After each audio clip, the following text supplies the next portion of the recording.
शेतीपंपांचं भारनियमन 2 तासांनी वाढवल्यानं संतप्त शेतकऱ्यांनी येथील महावितरण कंपनीच्या कार्यालयावर मोर्चा काढला। महावितरणच्या मनमानी कारभाराविरोधात घोषणाबाजी केल्यानं तणावाचं वातावरण निर्माण झालं होतं। निर्णय घेण्यासाठी कार्यालयातील कार्यकारी विजय अभियंता आडके यांना चांगलंच धारेवर धरलं। शेतीचे वाढीव भारनियमन रद्द होत नाही तोपर्यंत इथून उठणार नाही अशी भूमिका आंदोलकांनी घेतली। अखेर कार्यकारी अभियंता आडके यांनी वाढीव भारनियमन रद्द करण्याचं आश्वासन दिल्यानंतर आंदोलकांनी आंदोलन मागे घेतलं। शेतीला 8 तास वीज दिली जाते। ऐन उन्हाळ्यात 8 तास वीजही अपुरी पडत असल्यानं त्यातच वारंवार वीज पुरवठा खंडित होत असल्यानं पिकं वाळत आहेत। असं असताना अचानक महावितरणनं 8 तासांवरून 6 तास वीज देत असल्याचं वेळापत्रक जाहीर केल्यानं संतप्त शेतकऱ्यांनी मंगळवारी महावितरण कार्यालयावर मोर्चा काढला।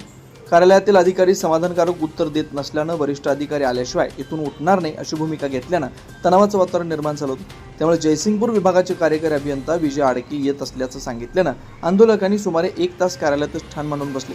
जोपर्यंत अधिकारी येत नाहीत आणि भारनियमन रद्द करत नाहीत तोपर्यंत इथून उठणार नाही अशी भूमिका घेतल्यानं तणावाचं वातावरण बनल्यानं पोलीस प्रशासनाला बोलावून घेतलं। महावितरणचे कार्यकारी अभियंता विजय आडके येताच शेतकऱ्यांनी त्यांच्यावर प्रश्नांचा भडीमार करत संतप्त भावना व्यक्त केल्या। भारनियमन वाढवण्याचा आदेश कुणाचा आहे त्या आदेशाची लेखी प्रत द्यावी अशी मागणी आंदोलकांनी केली। आंदोलक ऐकण्याच्या मनस्थितीत नसल्यानं आक्रमक पवित्रा ओळखून कार्यकारी अभियंता विजय आडके यांनी वाढीव भारनियमन रद्द करण्यात येईल आणि तसं नव्याने वेळापत्रक जाहीर केल्यानंतर आंदोलकांनी आंदोलन मागे घेतलं। आंदोलनात आंदोलक रामचंद्र मोहिते, अंकुश दीपक पाटील, विश्वास बालीघाटे, माजी नगरसेवक अभिजित पाटील, बंडू उमडाळे, आयुब पट्टेकरी, गोपाळ चव्हाण, दामू मगदूम यांच्यासह शेतकरी मोठ्या संख्येने सहभागी झाले होते।